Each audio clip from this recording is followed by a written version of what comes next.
soo dhawaada waa xilligeennii aan is update gareyn jiray maantana insha allahu tacaala waxaan rabaa inaan idinla wadaago war yar oo ka soo baxay xafiiska maamulka madaxweyne Donald Trump warkan oo sheegayo ama amar ku siinayo hay-adda iyadu qaabilsan applicationada in ay process garayso USCIS United States Citizenship and Immigration Services ayaa waxaa amar lagu siiyey in ay joojiyaan in ay process garayaan wax kasta oo application ah oo ku saabsan arrimaha asylumka ama dadka magangelya doonka ah. So sida halkaas aan thumbnailka idinku soo qoray waxaa warkan uu ku saabsan yahay in la joojiyey wax kasta oo application ah oo asylum ah ama magangelya doon ah. Marka asylum markaan idhaahno waxaan eegaynaa hadduu ilaahay idmo marka madaxweynaha maalinkii dhaweyto waatay amarka soo saareen haddana way ku soo celiyeen amar kale soo saareen amarkii hore sidaan wada ogeynba wuxuu ahaa in la joojiyo applicationada iyo soo qaadida dadka 19 dal ee hore aan u sheegnay kuwaas oo ahaa 19 dal oo bishii June uu madaxweynaha ku soo rogay amarkii ahaa travel banka. Haddaba waxaa ku xigtay amar kale oo isagana daba socday kaas oo uu ku sheegay madaxweynaha in dadka ka imaanaya Afghanistan aan wax visa ah loo ogoleyn dalkan qaxootina ay ku soo gali karin visa-na aysan ku imaan karin baasaboorkoodana aan la saari karin wax visa ah. So hadda maanta waxaa ku soo kordhay arrimaha kaysaska faraha badan oo ku saabsan arrinka dadka soo galootiga ah kuwaas oo ka socday dadka asylumka raadinayo. So asylumka waa magangelya doonka dadkaas iyaga ah ayuu waxa u soo jeensaday madaxweynaha mar kale amarna waxaa lagu siiyey Joseph Edlow hay-addiisa USCIS oo iyadu ah in hay-adda process garayso application kasto ama green card ha ahaado ama I-94 ha ahaado ama citizen ha ahaadee application kasto oo dalkan Mareykanka soo mara oo qofka uu ku raadinayo immigration benefit waxa process garaysa oo soo mara hay-adda USCIS. Marka hay-adda ayaa mar waxa lagu siiyey in aysan approve garaynin oo aysan ogolaansho siinin in aysan deny garaynin oo qofna aysan sharci u diidin iyo in aysan xirin kaysaska. So no approval ma jiro oo ma la approve garaynayo, denial ma jiro oo qof la deny garaynayo ma jiro oo loo diidayo qof kayskiisa closed laga dhigayana ma jiro. So amarka ayaa la soo saaray arrinkan marka amarkan soo baxay maanta ma wuxuu ka dhigan yahay sharciyan in hay-addaas ay joojisay in ay process garayso wax kasta oo asylum ah. No, waxa ay sheegeen hay-adda in ay shaqadeeda wadanayso immigration officerskana ee applicationka qofkii asyliga ahaa oo soo buuxsaday uu sii wadaayo qofka immigration officerka ah shaqada wuu wadayaa all the way down. Haddii fara laga rabo farihii waa laga qaadayaa, haddii interview laga rabo interview waa laga qaadayaa, haddii maaragtay processkaaga in la sii wado oo qofka immigration officerka oo gacanta ku hayo uu go'aan ku qaato inuu sii wado wuu sii wadayaa. Laakiin marka la gaaro xilliga decision makingka ama go'aanka marka la gaaro baa waxa uu joojinayaa kayskii halkaasuu dhigayaa waa pending then kayska kale u gudbayaa. So way wadayaan kaysaska way ka shaqaynayaan sida hadda ay sheegeen sababta su'aashaas waa la weydiiyey laakiin wax go'aan ah oo ay qaadanayaan ma jirto hadduu ilaahay idmo. Arrinkan markii la weydiiyey Joseph Edlow waxa uu sheegay arrinkan wuxuu hold ku jirayaa oo pause uu ahaanayaa ilaa inta aan ka hubinayna buu yiri in alien kasto qof kasta oo qaxootiya ama refugee ama asylum seeker ama qof green card raadinaaye oo visa waxa raadinaaye ilaa qof kasto aan si fiican baaritaan ugu samaynayno sidaas la midana and screening to the maximum degree possible buu yiri heerka ugu sarreeya oo baaritaan ah inaan ku samaynayno oo macquul ah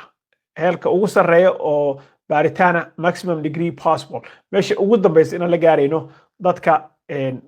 postkan ama sheekadan holday ku jiraysa. so dadkii hore hataa loo process gareeyey oo sugayay approvalka oo let's say darbika boodka ahaa oo waa hore ka xareystay lawyero oo work permitka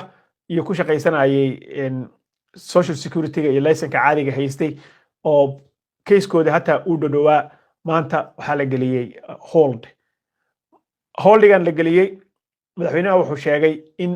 all countries ay yihiin markii hore wuxuu ay ahayd 19 wadan oo hadda ka hor travel bank lagu soo rogay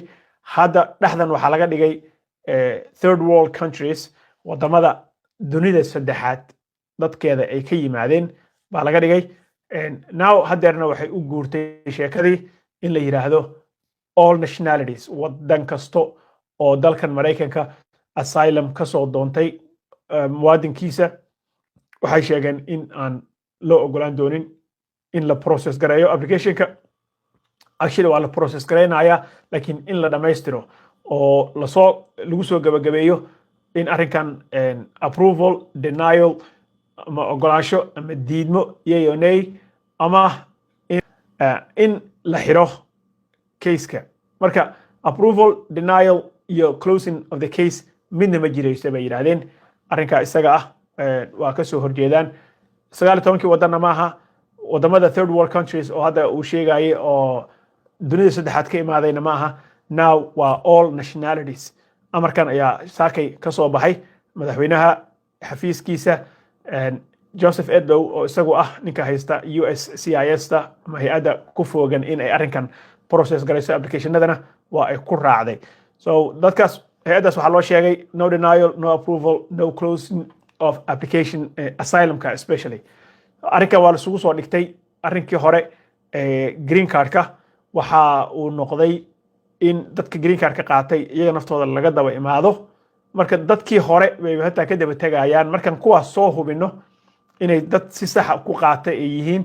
oo arrinkooda la soo dhameeyo baa kuwaana case-kooda la furi doonaa baa la yiri marka qofkii safeta ay la boodo oo rabay in uu dhaxdan ka samaysto maaragtay application ka sugayay way sugi doonaan midda kale waxaa iyadana soo korodhay in an automatic renewal of work permit-kii la joojiyey in work permit-ka qofka uu ku shaqaysanayo warqadda shaqada waxay ahaan jirtay qofka markii uu soo gaaro xilligiisa ama waqtiga intuu isagoo bile u dhiman tahay baa la sii renew gareyn jiray usually mailka lagu soo diri jiray boostada inaad application aad samayso uma baahnayn laakiin hadda waxa ay ka shaqaynayaan in uu kaa dhaco work permit-ka marka uu work permit-ka kaa dhaco oo shaqada bahalka ku shaqaynayso kaarka shaqada kadib inaad apply garayso marka inay ama ku siiyaan ama ku diidaan so ujeedka waxa waaye in la ogaado dadka sharciyada haysta sida ay ku qaateen baaritaanka dadka lala sugaayo marka waxa ay meelaha ay ku gaadayaan waxaa ka mid ah in work permit-ka haddii uu kaa dhaco aan lagu automatically oo loo cusboonaysiinaynin si automatic ah oo la sugi doono in aad dib usoo apply garayso marka dadka uu ka dhacayo waxaa u fiican insha allahu tacaala in lawyeradooda oo ay ka xareysteen work permit-ka ama immigration lawyerka ay sharciga ka xareysteen iyo waxaas inay kala xiriiraan oo ay arrinkan kala sheekaystaan tan kale in lawyer ah oo Soomaali ah oo jooga Minnesota maalmeed waa idin sheegay baan haddana warkiisii ku soo celinaya mar kale sababta marka uu soo qoray haddii interview lagugu yeero waraysi oo aad green card haysato green card kaasna la rabo in lagu sameeyo verin baaritaan ama aad sugaysaba interview in lagugu yeero usually green cardka qofka lama interview gareyn jirin